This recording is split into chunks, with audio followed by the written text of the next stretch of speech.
Oh my goodness, it's so nice to see you. Thanks for joining me here on my channel. My name is Meg Andrews, aka Social Nutmeg, and today I'm going to talk about 5 different ways to stop and or decrease self-judgment. I hate to say it, but I'm assuming many of you have judged me already. We are less than 30 seconds into this video. I'm not mad that you judged me. I just want you to consider a life without judging others. Self-judgment is one of the major causes of fear, anxiety, anger, or depression. I'm not really going to get into why people develop negative self-talk or judgments. Let's just jump into fixing it. So tip number 1 is to stop judging other people. And you might think, okay, well, other people, how does that relate to my own self-judgment? It hugely relates. The more energy we put out into the universe, the more negative energy especially, the more judgments that we put out, the more we are essentially asking for judgments back on ourselves. The more we look at people for their flaws, the more we are going to see our own flaws. We can train our brains to stop this pattern. I urge you, if you're the type of person to watch celebrity stuff, you're really into celebrities, or maybe you're not really into celebrities because you might not ever admit that, but you really know all the gossip, I urge you to stop consuming the magazine or the Instagram channel or the YouTube channel or whatever it is, wherever you are getting your information from. I urge you to cut it out, to stop it. Maybe even go on a cleanse for a week and just really put those judgments to rest. Because when we're judging other people, we are essentially giving permission for people to judge us. Imagine all of the brain capacity that we are expending on other people and their flaws. Like, why do we do that as humans? Think of other people's flaws and then turn it into a critique or a joke or something. It's madness. And maybe what you can do is learn to separate your observations from judgment. It's okay to observe things about people. It is not okay to judge other people. When we spend time judging other people, it only creates like a magnet for judgments coming back towards us, and that is pretty crappy, so let's cut it out. Tip number 2 is to choose your words carefully. Speak to yourself like you would a child or somebody that you really love. Talk to yourself in a loving way. You may have fallen flat on the ground. I mean, I've done that before. I chipped my teeth. It's kind of funny. But instead of judging myself about being clumsy, I just went, you know what? This happened. It sucks. My teeth are chipped and it's where I am at in life. Instead of judging myself, oh, I'm so clumsy. I shouldn't have done that. I should have tied up my laces better, or whatever it was. I don't even think I had laces on the day I fell. But anyways, it's really important to start filling your brain with positive thoughts. I am beautiful. I am loving. I am worthy. I am successful. Different things other than I am fat and ugly and awful and undeserving. All that crap. Like if it sounds crappy, don't align it with how you view yourself. Just cut that out. Be very gentle with yourself. Give yourself positive words. Of course, nobody really wants to go the other way where you're going, I'm the best, I'm number 1, yada yada, bragging all the time, because that's not cool either.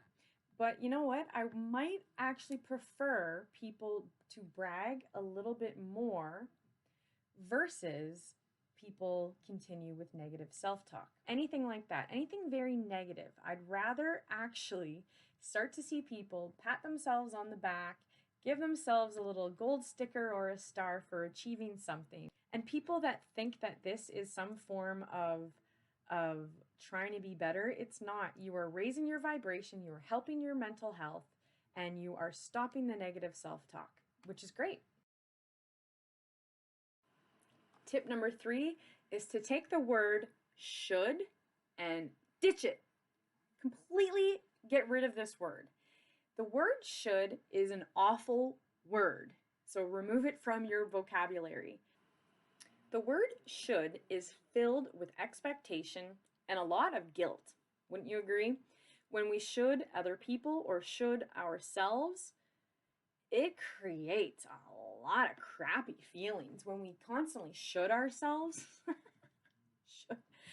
When we should ourselves, but it's a true thing. We don't want to shit ourselves, and we should not should ourselves either.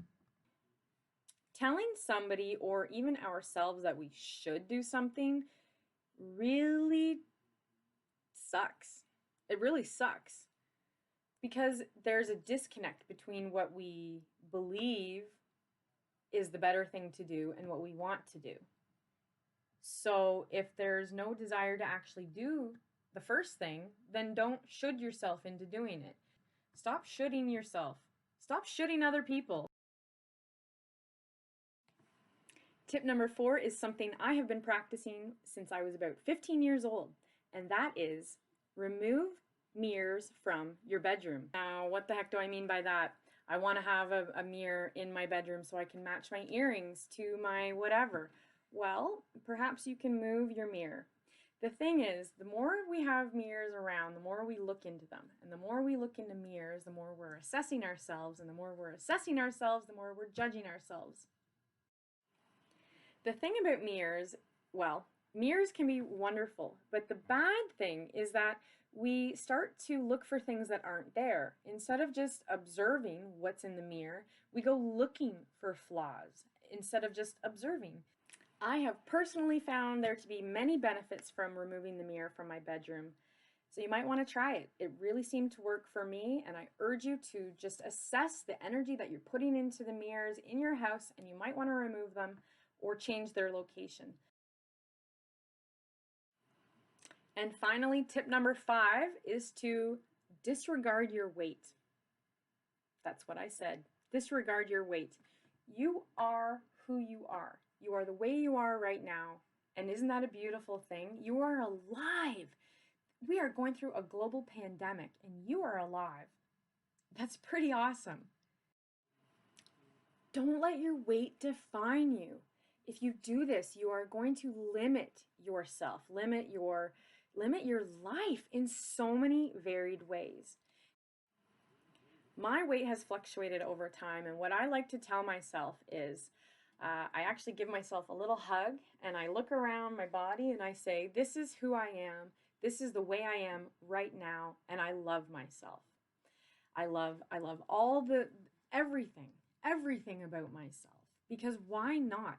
Why would I make life harder? There are so many people out there making life hard on other people. The whole system is designed to make things hard on people. So why would I choose these thoughts to put myself down when I know I need to be lifted up? Let's all do our part in helping to end negative self-talk. We are worth it, are we not? I think we are. And of course, tips are great, but it really matters what's going on in your heart and in your head. So if you find yourself struggling more with these issues, you might need to talk to somebody. You might need a support group, and that's fine. Do whatever you need to do to feel that self-love and to stop that judgment. Whatever it is that you're going through and whatever made you click on this video, I hope that you find whatever it is that you're looking for. And just remember, I think you are absolutely beautiful. Thank you so much for watching this video. If you liked it, please consider subscribing and stay tuned.